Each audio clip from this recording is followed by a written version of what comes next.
Yan. Ito yung na-apply na ng Flexiban.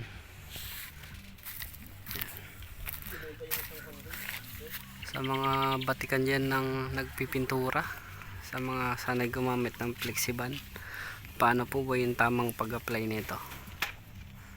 Ayan. Hindi na kaya tatagos yung tubig sa loob. Ayan. Ayan. Kahapon lang po yan na finishing. So in-applyan na kagad. Tama ba na applyan kagad? Yan, comment.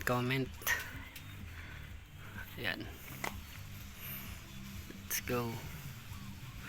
Yan, may available yung mga roller natin yan sa yellow basket natin, guys, ha. Ayan. May tsura nyo. Ayan, ay tsura nyo.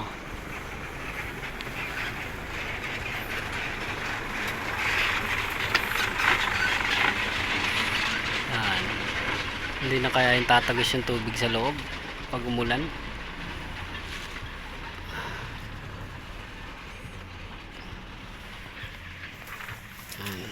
Tapos na din sa kabila.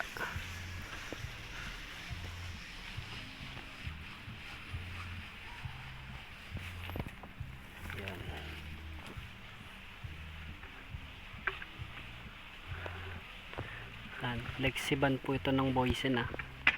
Ayan. So naghahanap po ng roller tsaka Flexiban Boysen, meron po tayo dyan sa yellow basket sa TikTok. Available po yan, ha. Ayan. So yun, ito po ay Flexiban. Ayan. Wala nang halo-halo po yan. Pure na Flexiban. Ayan. So yun, guys. Ayan, ganito po yun. Ayan, ganito po siya, guys, ha.